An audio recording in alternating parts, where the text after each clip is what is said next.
Excella Education Study in USA assured scholarship. Contact 9881 96666. నమస్తే, నేను Kavitha. Welcome to iDream. వీసాల స్వామిగా ఇంతకాలం భక్తులకి అనుగ్రహం కలిగించినటువంటి చిలుకూరు బాలాజీ ఇప్పుడు సంతాన బాలాజీగా భక్తుల్ని ఆశీర్వదిస్తున్నారు, అనుగ్రహిస్తున్నారు. సంతాన బాలాజీ అంటే ఏం జరుగుతుంది? ఇక్కడిచ్చేటువంటి గరుడ ప్రసాదం యొక్క విశిష్టత, ప్రత్యేకతలేంటి? ప్రస్తుతం మనతో పాటుగా ఉన్నారు చిలుకూరు ఆలయ అర్చకులు రంగరాజన్ గారు. రంగరాజన్ గారు, నమస్కారం. నమస్తే. ఎలా ఉన్నారు స్వామి? చెప్పండి. స్వామి, ప్రతి సంవత్సరం చిలుకూరు దేవాలయంలో బ్రహ్మోత్సవాలు జరుగుతుంటాయి. ఈ విషయం తెలుసు. కాకపోతే ఇక్కడ ఇచ్చేటువంటి గరుడ ప్రసాదం మహిళలకి సంతానాన్ని కలుగచేస్తుంది. దాన్ని మేము శ్రీరామనవమి 2వ రోజు నుంచి మేము అందజేస్తాము అని. గరుడ ప్రసాదం విశిష్టత ఏంటి అసలు? మా దేవాలయంలో ఏ వెంకటేశ్వర స్వామి దేవాలయమైనా, శ్రీరామచంద్ర స్వామి దేవాలయమైనా, నరసింహస్వామి దేవాలయమైనా కూడా స్వామివారికి పరివార దేవతలు ఉంటారు. అనంత, గరుడ, విశ్వక్సేన ప్రభుత్వి దిక్పాలకులు ఉంటారు. ఈ పరివార దేవతల్లో అత్యంత ప్రముఖమైన పాత్ర పోషించేవారు గరుత్మంతుల వారు. ఆయనకి ప్రియమైన వాహనం. ఈ గరుత్మంతుల వారికి స్వామివారికి ఎదురుంగా నిలబడి ఆయనకి ఎదురుగా ఉండడము అంటే అద్దం లాంటి వారు. ఇప్పుడు మనం దర్పణం అంటాం. స్వామివారికి అద్దం చూపించడము కూడా ఒక అలంకారం అయిన తర్వాత స్వామివారికి అద్దం చూపిస్తాం. ఆ దర్పణం మంత్రమే గరుత్మంతుల వారి మంత్రం. సో స్వామివారికి అద్దం లాంటి వారు గరుత్మంతుల వారు. ఎక్కడ వెళ్ళినా కూడా మీరు వెంకటేశ్వర స్వామి ఎదురుగానే ఉంటుంటారు గరుత్మంతుల వారు. ఆయన స్వామివారికి అత్యంత ప్రియమైన భక్తుడు, ప్రథమ భక్తుడు అని చెప్పాలి. ఈ గరుత్మంతుల వారి యొక్క ఆజ్ఞ ద్వారానే బ్రహ్మోత్సవాలు జరుగుతాయి. ఎక్కడైనా కూడా ఆగమ శాస్త్ర ప్రకారం దేవాలయంలో 5 రోజులు కానీ, 7 రోజులు కానీ, 9 రోజులు కానీ ఉత్సవాలు జరుగుతుంటాయి. చిలుకూరులో సప్తాహ్నికం అంటే 7 రోజుల బ్రహ్మోత్సవాలు. మహోత్సవం అంటాం, బ్రహ్మోత్సవం అని కూడా అంటాం. ఈ 7 రోజుల ఉత్సవానికి గరుడాజ్ఞయ అని, గరుడ స్వామివారి ఆజ్ఞతో సకలలోక రక్షాకర చక్ర సన్నిధో, చక్రస్వామి వారి యొక్క పర్యవేక్షణలో ఉత్సవం జరుగుతుంది. ఈ ఉత్సవంలో ప్రారంభ ఘట్టమే ధ్వజారోహణం. ముందు రోజు అంకురార్పణ చేస్తాం, బీజారోపణ చేస్తాము. అది స్వామివారి ఉత్సవానికి అంకురార్పణ. ఈ 7 రోజులు ఆ అంకుర పూజ జరిగినప్పుడు ఆ అంకురాలన్నీ కూడా మొలకెత్తి ఇంతవరకు ఏపుగా పెరుగుతాయి. చక్రస్నానం రోజు ఆ మొలకెత్తినటువంటి ఏపుగా పెరిగినటువంటి మొలకెత్తినటువంటి ఆ గడ్డితోటి స్వామివారికి అర్చన జరుగుతుంది. అది చక్రస్నానం రోజు. కానీ మొదటి రోజు అంటే 19వ తారీఖు, ఈ సంవత్సరం క్రోధినామ సంవత్సరం ఏప్రిల్ 19వ తారీఖు రోజు ధ్వజారోహణం జరుగుతుంది. ధ్వజారోహణం అంటే ఏంటి అంటే ఫ్లాగ్ హాయిస్టింగ్. మనకి లాంగ్వేజ్లో మీ లాంగ్వేజ్లో ధ్వజపటాన్ని గీసి అందులో గరుత్మంతుల వారు ఎగరడానికి తయారుగా ఉన్నటువంటి గరుత్మంతుల వారిని గీసి ఆదేశం ఇస్తే చాలు అలాంటి గరుత్మంతుల వారిని ఎగరడానికి తయారుగా ఉండే గరుత్మంతుల వారికి కొన్ని లక్షణాలు చెప్పబడ్డాయి. ఆయనకి ఆభరణాలు, కొన్ని సర్పాలు చెప్పబడ్డాయి. వక్షస్థలంలో యజ్ఞోపవీతం, కటిసూత్రం, వాసుకి కటిసూత్రం ఉంటుంది. అలాగే స్వామివారికి పద్మము, మహాపద్మముగా 2 చెవులు, కుండలాలుగా పాములు. అంటే ఏ పాములైతే గరుత్మంతుల వారికి ఆభరణంగా స్వీకరించారో గరుత్మంతుల వారు, వాటి లక్షణాలు కూడా చెప్పబడ్డాయి. అది చాలా విస్తృతంగా చెప్తే మనం ఆగమ ఇవంతా కూడా మన ఈ డిస్కషన్ చాలా ఎక్కువైపోతుంది. కానీ అంత నాగాభరణుడుగా ఉండేటటువంటి గరుత్మంతుల వారిని, ఎగరడానికి తయారుగా ఉండే గరుత్మంతుల వారికి ప్రతిష్ఠ జరుగుతుంది. ఆ పటం పైన గరుడ ప్రతిష్ఠ, ఎలాగైతే విగ్రహ ప్రతిష్ఠ జరుగుతుందో అలాగే ధాన్యాదివాసం, అలాగే శయ్యాదివాసం ఇవన్నీ చేసి ప్రతిష్ఠా హోమం చేసి స్వామివారి యొక్క గరుత్మంతుల వారిని ఆ పటం పైన ఆవాహన చేసి ఆ రోజు ధ్వజారోహణం జరుగుతుంది. అంటే పటాన్ని లేపి ధ్వజస్తంభం పైన ఆవిష్కరించడం జరుగుతుంది. సో అది బ్రహ్మోత్సవానికి అంకురార్పణ సూచిక. అది ప్రారంభ ఘట్టం. గరుడ పటం ఎగిరేస్తుంది అంటే ఎక్కడైనా మీ దేవాలయానికి వెళ్తే, ఏ దేవాలయానికైనా వెళ్తే మీరు తెలియదు ఉత్సవాలు జరుగుతున్నాయా లేదా తెలియదు అంటే ధ్వజపటం ఎగురుతుంది అంటే అక్కడ ఉత్సవాలు జరుగుతున్నాయి అని సూచన. ఈ ఎగిరేటటువంటి గరుత్మంతుల వారికి ఎగిరవేసిన వెంటనే గరుడ మంత్రంతో ఎగిరవేస్తాం.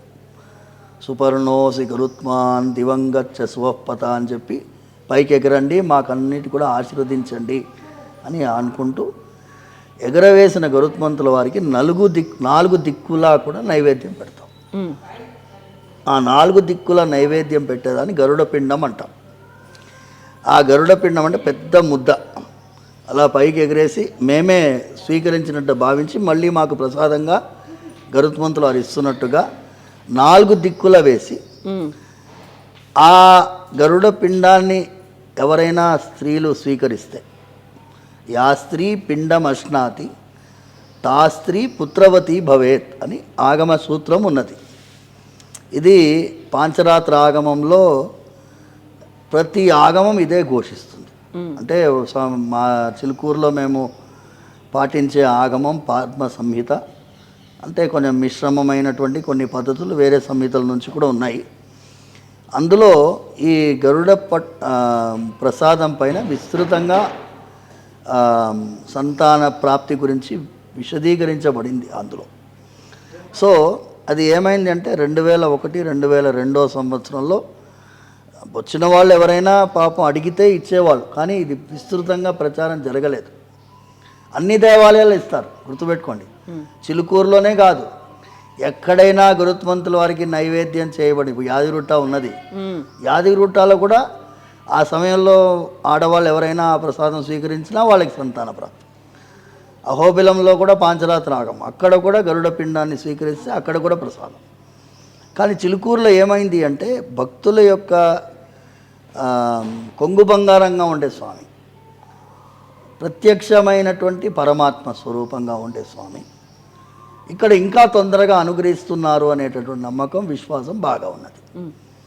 ఇది 2002 సంవత్సరంలో నేను స్వామివారి సేవకి వచ్చేసిన తర్వాత అప్పుడప్పుడే స్వామివారి ఉత్సవంలో నేను ప్రత్యక్షంగా పాల్గొనడం జరిగింది. అప్పుడు స్వామివారి ధ్వజారోహణ జరుగుతున్నప్పుడు అందులో ఈ సూత్రము ఆ ప్రయోగ పుస్తకంలో ఉన్నది. అయితే నాకు ఉత్సవ ప్రయోగంలో బాగా అలవాటు చేసినటువంటి వారు, నేను గురుతుల్యులుగా భావించేటటువంటి నరసింహస్వామి, సింహయ్య పంతులని అంటాం మేము. ఆయన నేను అడిగినాను, యా స్త్రీ పిండమశ్నాతి తా స్త్రీ పుత్రవతి భవేత్ అని ఉంది కదా స్వామి, అంటే ఎవరైనా స్త్రీ ఈ గరుడ పిండ ముద్దని స్వీకరిస్తే వాళ్ళు పుత్రవతి అవుతారని ఉంది కదా, నిజంగా అవుతారు అన్నారు ఆయన. మరి చెప్పాలా ఎవరికైనా అని అన్నాను. అంటే చెప్పు, ఎవరైనా ఉంటే తీసుకొని అన్న. ఆ రోజు మైక్లో ప్రదక్షిణ జరిగే వాళ్ళందరూ కొంతమంది ఉన్నారు, అందులో 4-5 వచ్చారు. వాళ్ళు తీసుకున్నారు, వాళ్ళకి అయింది. అలా ఒకరి నుంచి ఒకరు వెళ్ళి ఇప్పుడు 2002-2003 సంవత్సరం నుంచి ఇప్పుడు ఎంత ఉన్నా 2024 చాలామంది భక్తులకి సంతాన ప్రాప్తి కలిగింది అనేటటువంటి ఒక విశ్వాసంతో వాళ్ళు వస్తున్నారు.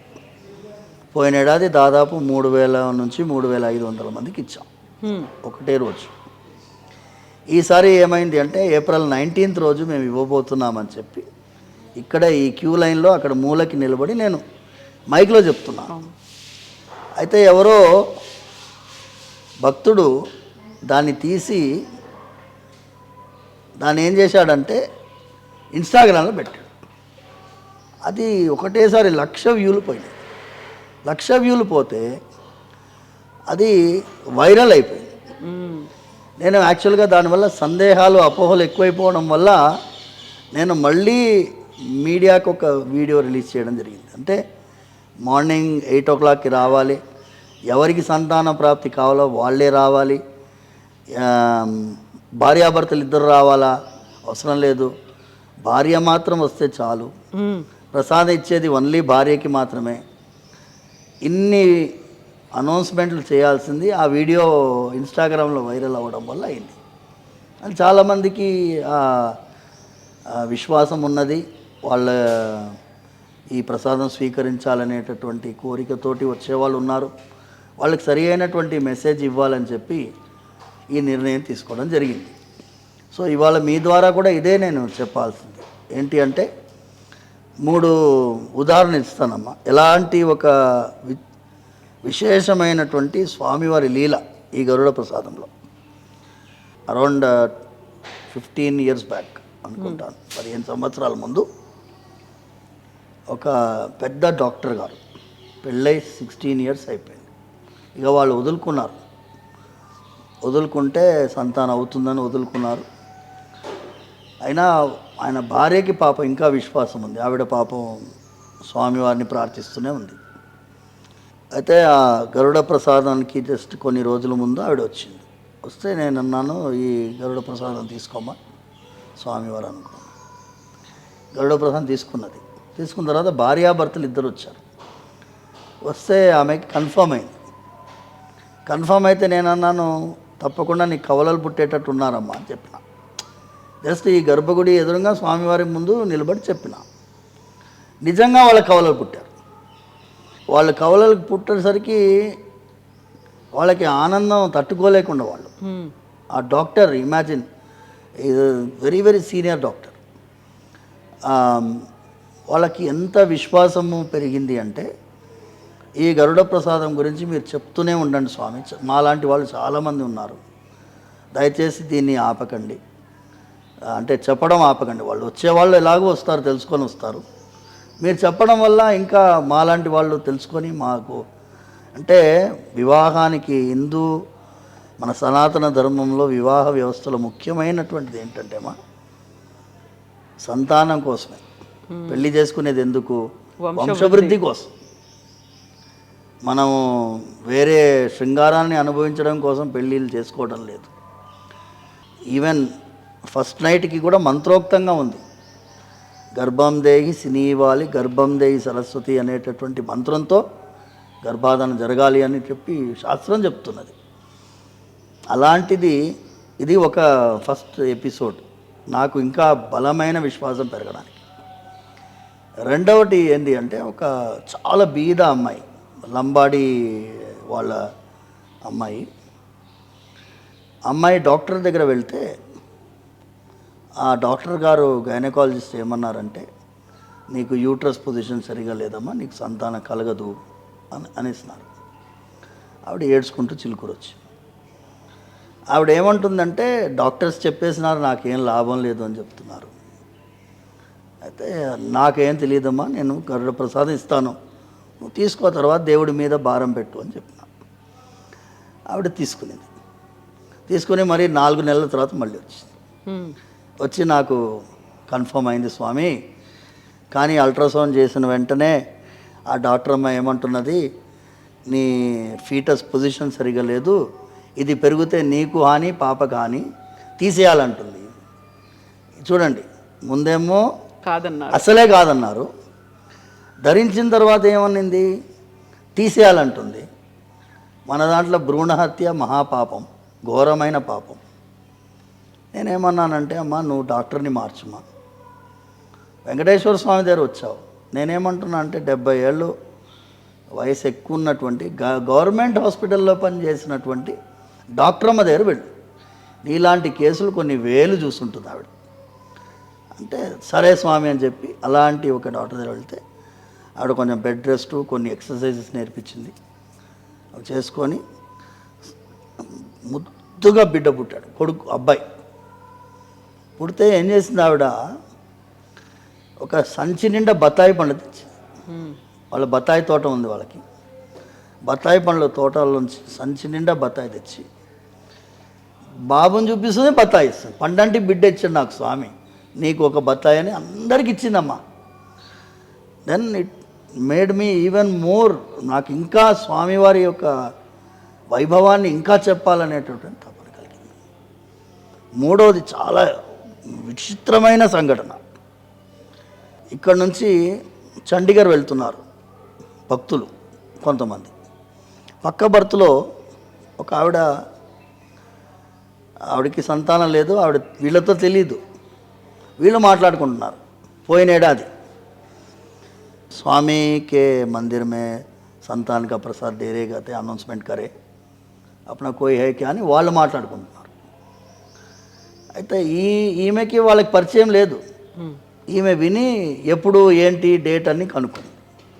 ఈమె వచ్చింది ఇక్కడికి, వచ్చి స్వీకరించి సంతానం కలిగింది.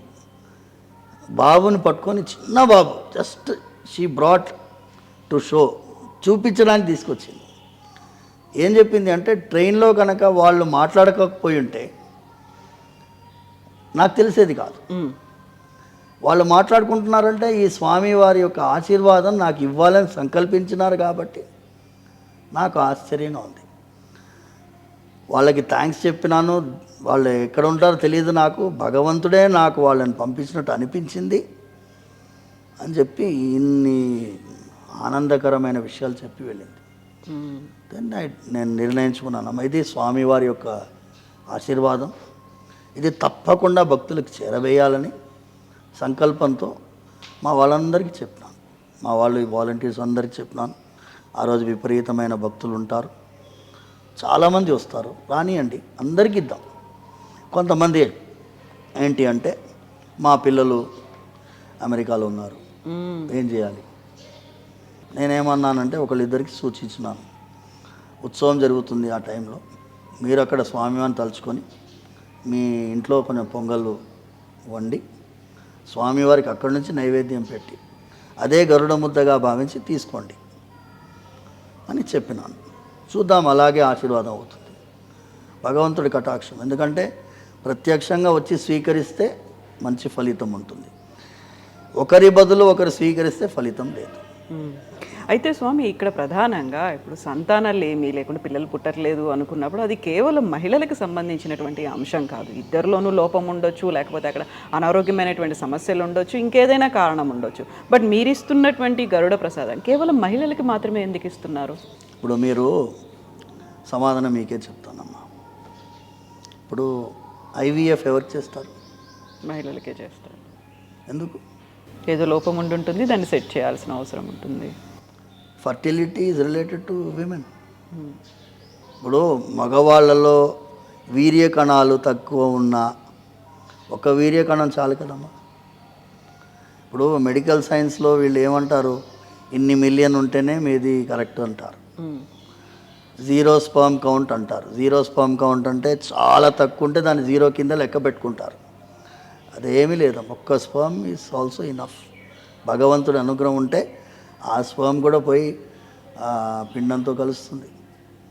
స్వామివారి దివ్య ఆజ్ఞ ఉంటుంది. ఇఫ్ షీఈస్ గరుత్మంతుల వారి ఆశీర్వాదం గురించి నేను ఇంతకే చెప్తాను కదమ్మా. ఆయన ఆ స్త్రీని సంతానానికి యోగ్యురాలుగా చేస్తాడు. యోగ్యురాలుగా చేసిన తర్వాత భర్తలో ఉండే లోపాలని కూడా సరిదిద్దేటట్టుగా ఆ యోగ్యత పడిపోతుంది. ఇది ఆశీర్వాదం కదమ్మా.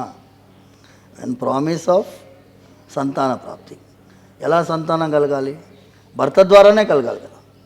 భర్తలో లోపాన్ని కూడా సరిచేస్తారు. ఇది మా విశ్వాసం. ఇప్పుడు ఏంటి, మెడికల్ సైన్స్ ఏమంటుంది, వాళ్ళని ఆయనని పరీక్షిస్తుంది, అమ్మాయిని పరీక్షిస్తుంది. అవును.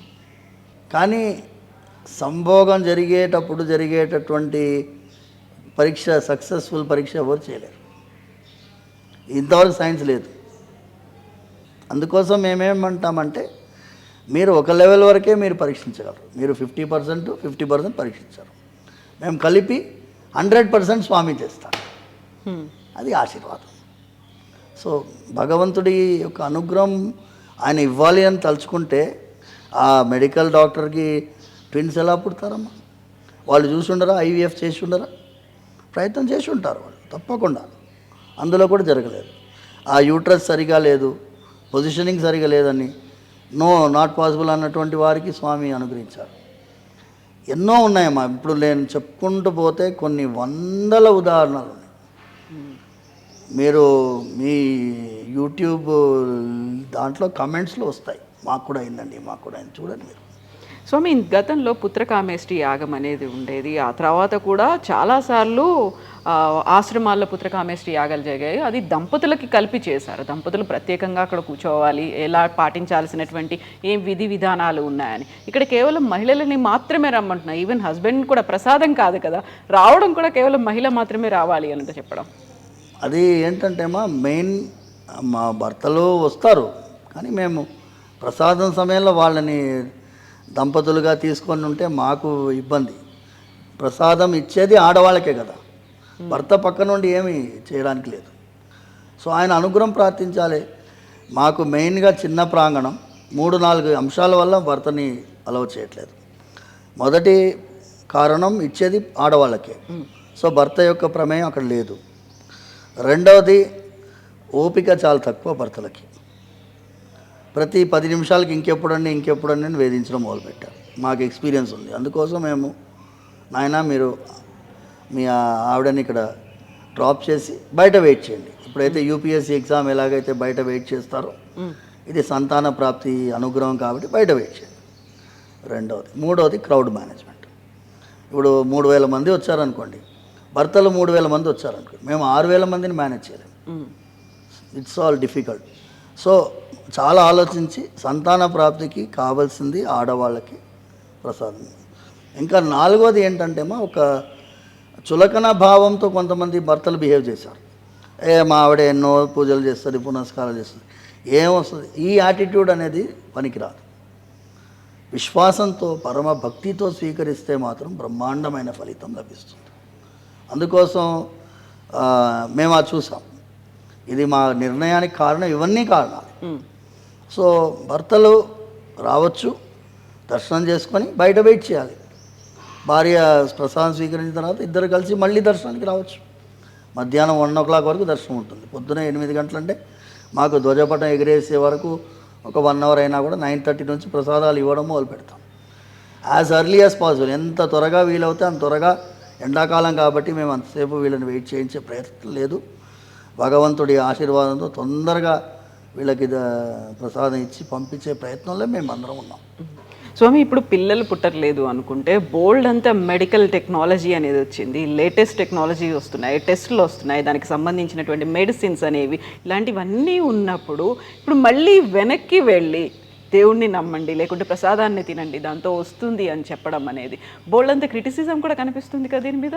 రానియండి, criticism is part of everything. Even science has its own critics. ఇప్పుడు వ్యాక్సిన్ మీద ఎంతమంది అవమానం చేశారు. మన ఈ ఫైజర్ వ్యాక్సిన్ మీద అందరూ ఓ బ్రహ్మాండమైన వ్యాక్సిన్ అన్నారు. ఇప్పుడు తెలుస్తుంది కదా, మన భారతదేశంలో తయారు చేసినటువంటి భారత్ వ్యాక్సిన్కి చాలామంది అవమానకరమైనటువంటి భాష వాడారు. అలాంటి వ్యాక్సిన్లు పనిచేసాయా అని అంటే బ్రహ్మాండంగా పనిచేస్తున్నాయి. అది ఒకటి. రెండవది, సైన్స్ గురించి నేను ఒకటే అంటానమ్మా, I will go on because నా బ్యాక్గ్రౌండ్ బయోమెడికల్ ఇంజనీరింగ్. నాకు దాని లిమిటేషన్స్ తెలుసు. ఇప్పుడు నార్మల్ డెలివరీ ఎన్ని జరుగుతాయి చెప్పండి. When caesarean section was an emergency, today it has become a norm. Are you justified? Through you I ask the gynaecologist, are you justified? యోని అనే ద్వారా బయటికి రావాల్సినటువంటి పిల్లవాడిని మీరు బైపాస్ చేసి సైడ్ ద్వారాన్ని తీసుకొచ్చి ప్రపంచాన్ని ఎలా చూడాలో చూడనీయకుండా ఎంత దారుణం చేస్తున్నారు. ఇప్పుడు ఆవు కంటుందండి, సిజరీన్ చేస్తున్నా, పిల్లి కంటుంది, కుక్క కంటుంది, ఏనుగు కంటుంది, ఎలుగుబంటి కంటుంది, సింహం కంటుంది. సైన్స్ని ఎంత దుర్వినియోగం చేసుకుంటున్నారు, ఎంత దుర్వినియోగం చేసుకుంటున్నారు. నేను ఈ లాంగ్వేజ్ మాట్లాడకూడదు కానీ చెప్తున్నాను. ఇప్పుడు ప్రకృతి అనేది ఒకటి ఉంటుందమ్మా, ప్రకృతికి విపరీతంగా సైన్స్ వెళ్ళకూడదు. Science should support the natural course of activity. Science cannot become unnatural against nature. నేను ఏమంటున్నాను అంటే అమెరికా దేశంలో కూడా నార్మల్ డెలివరీకి ప్రమోట్ చేస్తున్నారు. యూకేలో వాళ్ళు సిజరియన్ అంటే 10 పేపర్లు ఫిలప్ చేయాలి, ఎందుకు సిజరియన్ చేశారు. ఇక్కడ ఉందామా, సిజరియన్ చేస్తే లక్షలు సంపాదన వస్తుంది కాబట్టి సిజరియన్ చేస్తారు. నార్మల్ డెలివరీ చేస్తేనే మీకు సరి అయినటువంటి డెలివరీ అవుతుంది, ఆరోగ్యకరమైన శిశువు పుడతాడు. సిజరీన్ తర్వాత ఆ అమ్మాయికి ఎంత అవస్థ తెలుసామా మీకు? ఎన్ని మసిల్స్ కట్ చేస్తారు, ఎన్ని నర్వ్స్ కట్ చేస్తారు, ఎన్ని ప్రాబ్లమ్స్ ఆవిడకి. ప్రోలాప్స్ అవుతుంది తెలుసా మీకు? మీరు ఆడవాళ్ళు కదా, మీకు తెలుస్తుంది. సిజరీన్ వల్ల తర్వాత జరిగే పరిణామాలకి వీళ్ళ greed is responsible. That greed of money to make money. I tell you science. మీరు సైన్స్ గురించి అన్నారు కాబట్టి గొప్ప చెప్పుకోకండి. మీ నిర్వాహకం, సైన్స్, డాక్టర్స్, హాస్పిటల్స్ నిర్వాహకం అంతా నేను చూసిన వాడిని. నేనేమంటున్నాను అంటే ఇది ఆశీర్వాదం. ఎలాగో మీ దగ్గరే వస్తారు. సంతాన ప్రాప్తి కోసము ఆశీర్వాదాన్ని తీసుకొని గర్భాన్ని ధరించిన తర్వాత మీ దగ్గరికి వస్తారు కదా. మేమేమి డైరెక్ట్గా పిల్లవాడిని ఇవ్వట్లేదు కదా. We're supporting the activity of procreation. This is a blessing. ఈ ఆశీర్వాదము భగవంతుడి అనుగ్రహంతో పిల్లవాడు పడుతుంది. కడప నుంచి ఒక దంపతులు వచ్చారమ్మా, ముస్లిమ్స్ వాళ్ళు. భర్త లోపల రాలేదు, భార్య పాపం నల్ల బుర్కాతోటి వచ్చింది, ధైర్యంగా వచ్చింది ఆవిడ. పిల్లలు లేరు వాళ్ళకి. స్వామివారి అనుగ్రహంతో పిల్లవాడు పుట్టాడు. గరుడు ఖాన్ అని పేరు పెట్టారు. ఖాన్ ఏంటి, గరుడు ఏంటి? చిలుకూరు బాలాజీ ప్రసాదం అని చెప్పుకుంటారు వాళ్ళు. తప్పు లేదు. విశ్వాసానికి సైన్స్కి ఎప్పుడు కొట్లాడలేదు. కొట్లాడాలన్నా మనుషులతోటే ప్రాబ్లం. ఒక డాక్టర్ ఇంకో డాక్టర్ని ఏకీభవించడు. నేను చెప్తున్న ఛాలెంజ్ సైన్స్. మీ ప్రోటోకాల్ అంటే ఈయన ప్రోటోకాల్కి ఆయన ప్రోటోకాల్కి మ్యాచ్ కాదు కదా. ఒక ఆయన ఏమంటాడు, షుగర్ పేషెంట్లకి open heart surgery contraindicated అంటాడు. ఇంకో ఓపెన్ హార్ట్ సర్జరీ సెంటర్కి పోతే కార్డియాక్ థొరాసిక్ సర్జన్ ఏమంటాడు, నేను చేస్తా, ఏం ప్రాబ్లం లేదంటాడు ఆయన. ఇప్పుడు ఈయనేమో వద్దని చెప్తాడు, ఆయన చేస్తాడంటాడు. ఇప్పుడు ఆయన చేసిన తర్వాత కాంప్లికేషన్ వస్తే ఎవరికి ప్రాబ్లం? పేషెంట్కి ప్రాబ్లం. ఈయన ఒప్పుకుంటాడు, చేస్తాడు, పేషెంట్కి ఇబ్బంది అయితే నేను ముందే చెప్పానండి మీకు ప్రాబ్లమ్స్ ఉంటాయి, నేను చేస్తానన్నాను, ప్రాబ్లమ్స్ ఉన్నాయి, మీరు అనుభవించండి అంటాడు. ఈయన బెటరా ఆయన బెటరా? ఈయన వద్దండి మెడికల్ మేనేజ్మెంట్ చేద్దామని ఈయన అన్నాడు, లేదండి సర్జరీ చేద్దామని ఆయన అన్నాడు. సర్జరీ చేసి చేతులు ఎత్తేసినవాడు గొప్పవాడా, వద్దయ్యా అని చెప్పినవాడు గొప్పవాడా? ఇద్దరు డాక్టర్లే, ఇద్దరు కార్డియోథొరాసిక్ సర్జన్సే. సో మీరు మెడికల్ సైన్స్ గురించి నాకు చెప్పకండి అమ్మా. సుప్రీంకోర్టులో పతంజలి ఆర్గ్యుమెంట్లు ఉండొచ్చేమో కానీ I don't accept each and every argument of Supreme Court. సుప్రీంకోర్టుకు లిమిటేషన్స్ ఉన్నాయి. ఆయుర్వేదం గురించి సుప్రీంకోర్టు తెలియదు, అలాగే అలోపతి గురించి కూడా సుప్రీంకోర్టు తెలియదు. ఇప్పుడు ఉండే చట్టాలన్నీ కూడా ఇంగ్లీష్ వాళ్ళ మందుల గురించే చట్టాలు. ఆయుర్వేదాన్ని సపోర్ట్ చేసే ఒక్క చట్టం లేదు. అవునా కదమ్మా? ఇప్పుడు క్లినికల్ ట్రయల్స్ అన్నీ అలోపతికి ఉన్నాయి. క్లినికల్ ట్రయల్స్ ఎందుకంటే కరివేపాకు దాని ఫలితం గురించి క్లినికల్ ట్రయల్ చేయాలా? అవసరమా? పసుపు గురించి దాని పసుపు ఇచ్చే ఫలితం గురించి క్లినికల్ ట్రయల్ చేసి ఫలితం నిరూపించుకోవాలన్నా? కొన్ని వేల సంవత్సరాలుగా పసుపు వాడుతున్నాం కదమ్మా మనం. చెప్పండి, పసుపు యొక్క గుణాన్ని గురించి క్లినికల్ ట్రయల్ చేసి ప్రూవ్ చేయాలన్నా? ఇప్పుడు నేను పసుపు ఇట్లా పూసి మీ దెబ్బ తాకితే పూస్తే దానికి ఎందుకు పూసావు, నువ్వు సుప్రీంకోర్టు వాడు నీ మీద ఏమేస్తాడు, కేసు వేస్తాడు. పతంజలి చేసేది అదే కదా. పతంజలి చేసింది ఏంటి తప్పు? ఈ అలోపతి డాక్టర్లను నమ్మకండి అని చెప్పినాడు. నేను ఓపెన్గా చెప్తున్నా కదా, నన్ను సుప్రీంకోర్టు లాగండి, I will answer the Supreme Court. Today 90% of the cases in the hospitals, in మన గరుడ ప్రసాదం నుంచి డివియేట్ అయినాం అనుకోకండి, ఇది దాంట్లో భాగమే. 90% of the surgeries in major hospitals are unnecessary surgeries. 30 ఏళ్ళకి నీ ఆపరేషన్ చేసి మోకాలు తీసేస్తారమ్మా. 30 ఏళ్ళకే ఫిజియోథెరపీ చేసి ఆయనకి ఎక్సర్సైజ్ చూపించి ఫైనల్ స్టేజెస్లో నీ రీప్లేస్మెంట్ ఉంటాయి. ఎంతమంది 30 ఏళ్ళకే నీ రీప్లేస్మెంట్ చేసేసారు? వాళ్ళ మీద మెడికల్ లీగల్ కేసు పెడితే వాళ్ళు ఊరుకోగలరా? Can they handle their cases? అందుకోసం దయచేసి సైన్స్ మీ లెవెల్లో మీరు ఉండండి. మా పరిధి ours is different domain. We are not coming in your way. ఇప్పుడు మీది మీటర్ గేజ్, మాది బ్రాడ్ గేజ్. బ్రాడ్ గేజ్లో పోయే ట్రైన్ బ్రాడ్ గేజ్లోనే పోతుంది, మీటర్ గేజ్లో పోయే ట్రైన్ మీటర్ గేజ్లోనే పోతుంది. మీరు అందులో పోండి, మేము బ్రాడ్ గేజ్లో పోతున్నాం. స్వామి, మీరు చదువుకుంది బయోటెక్నాలజీ, బయోమెడికల్ సైన్సెస్, దీన్ని చదువుకున్నారు, అడ్వకేట్గా ప్రాక్టీస్ చేస్తారు, ఇప్పుడు చిలుకూరు దేవాలయంలో అర్చకుడిగా ఉన్నారు. 3 డిఫరెంట్ ఫీల్డ్స్. కాకపోతే మళ్ళీ మూడిటికి ఇంటర్లింక్డ్గా మీరు చేసేటువంటి వాదన ఉంటుంది, దానికి కనెక్షన్ అనేది బిల్డ్ చేసి మనకు చెప్తారు. కాకపోతే ఓ ప్రసాదం తింటే పిల్లలు పుడతారా, లేకుంటే గతంలో మనకి బోల్డ్ అంత ట్రోల్స్ అయ్యేవి, మిథిలా నగరంలో పాయసం తింటే, లేకపోతే అక్కడ నుండి నాగలికి చాలకే సీతమ్మ దొరికిందా, రాముడు ఇలా దొరికాడా, పుత్రిక కామేష్టి యాగంలో వచ్చారా, ఇలాంటివన్నీ ట్రోల్స్ అయ్యాయి. మూఢనమ్మకంగా భావించే వాళ్ళకి, ఇదంతా ట్రాష్ అని అనే వాళ్ళకి, ఇవన్నీ వేదాల్లో ఉన్నాయా, ప్రతిదానికి వేదాలకి లింక్ పెట్టి చేసి చెప్తున్న వాళ్ళకి ఈ క్రిటిసిజం వస్తుంది, దాని మీద అనుమానాలు వస్తాయి, ఇదంతా కాదు అనే వాళ్ళు ఉంటారు. వాళ్ళకి ఏం చెప్తారు మీరు? వాళ్ళకి ఏంటంటే అమ్మా, ఈ 3500 మంది ఆడవాళ్ళు వచ్చి కూర్చున్నారు చూడండి, వాళ్ళని అడగమనండి. ఇప్పుడు వాళ్ళకి నమ్మకంతో వాళ్ళు వస్తున్నారు. నమ్మకానికి నాకు ట్రాష్ అని చెప్పే వాళ్ళని కన్విన్స్ చేయాల్సిన అవసరం నాకేముందమ్మా? I am not here to propagate.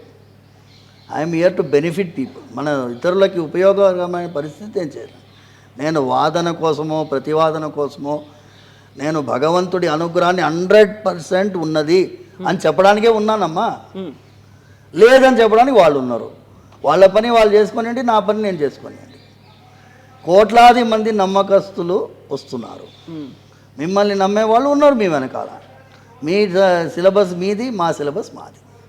ఇప్పుడు నన్ను మిమ్మల్ని కన్విన్స్ చేయాలని నన్ను అడిగితే నాకు వేస్ట్ ఆఫ్ టైం. నాకు టైం అవసరం లేదు. ఆ టైం నేను ఇంకా భగవంతుడి పైన భక్తితో ఇంకా 100 మందితో స్వామివారి వైభవం చెప్పడానికి వాడుకుంటాను. ఆ సమయాన్ని వృధా అసంబద్ధ ప్రలాపన అంటారు చూసారా, వాళ్ళ దగ్గర పోయి అరే గొప్పదిరా గరుడ ప్రసాదం అని చెప్పి నాసికుడికి పోయి చెప్పాను అనుకోండి, నాలాంటి మూర్ఖుడు ఉండడు. ఆయన నుంచి ఎక్స్పెక్టేషనే నాకు అవసరమే లేదు. చాలామంది కమ్యూనిస్టులు ఇప్పుడు వాళ్ళ భార్యలు పిలుస్తున్నారని వాళ్ళందరూ ఆస్తికత్వం వైపు వస్తున్నారు. చూశారు కదా మీరు, 70 ఏళ్ళు 60 ఏళ్ళు ఉన్నటువంటి వాళ్ళు మెల్లిగా ఆస్తికత్వం వైపు వస్తున్నారు. సంతోషం, అదే మన గుణం. మనిషిగా పుట్టింది ఎందుకు? ఆ స్వామివారిని చేరుకోవడానికి. 84 లక్షల జన్మలు ఎత్తితే ఒకసారి మనిషి శరీరం పుట్టింది. ఇందులో నీకు గొప్పగా ప్రూవ్ చేసుకోవడానికి, నువ్వు ఫ్రంట్ పేజ్లో న్యూస్ ఐటంలో రావడానికి, నువ్వు 10 మందిని తిట్టావనుకో, రాములు అని తిడితే ఫ్రంట్ పేజ్లో వస్తావు. కొన్ని పేపర్లో ఫ్రంట్ పేజ్లో వేస్తాయి, కొన్ని టీవీ ఛానల్లో బ్రేకింగ్ న్యూస్ వేస్తాయి. వేసుకొనివ్వండి. దానివల్ల రాముల వారి వైభవం తగ్గిపోదు, నీ వైభవం ఏమో పెరగొచ్చేమో టెంపరీగా. అలా పెరిగిన వాళ్ళు ఎక్కడ పోయారో తెలుసు మీకు అందరికీ. టెంపరీగా పెరుగుతుంది, తర్వాత పోతారు. కొన్ని లక్షల మంది వచ్చారు, పోయారు కూడా. భగవంతుడు మాత్రం ఆయన అనుగ్రహం స్థిరంగా ఉంటుంది, సందేహం లేదు. ఆయన కటాక్షిస్తూ ఉంటారు. గరుడ ప్రసాదాన్ని 19వ తారీఖు పొద్దున 8 గంటలకు ఇక్కడ రావాలి. ఆడవాళ్ళు రావాలి, ఆడవాళ్ళు మాత్రమే స్వీకరించాలి. వాళ్ళ హస్బెండ్స్ ఇస్తే వాళ్ళకి ఇవ్వము, మా భార్య ఎక్కడెక్కడో ఉందంటే ఇవ్వము. మేము కొన్ని ఇలా క్యారీ చేసి తీసుకెళ్ళి తినిపిస్తాము కాదు, కురియర్లో పనిచేయదు, స్వామివారి సన్నిధిలో తీసుకుంటే ఇక్కడ ఆశీర్వాదం. ఈ ప్రాంగణానికి ఒక విలువ ఉందమ్మా, ఈ ప్రాంగణానికి ఒక విలువ ఉంది కదమ్మా, దాన్ని గుర్తించాలి మనం. సరేనా తల్లి? ఓకే స్వామి, థ్యాంక్ యూ సో మచ్ స్వామి, ధన్యవాదాలు స్వామి. మళ్ళీ మనం కలుద్దాం. Thank you. నమస్తే.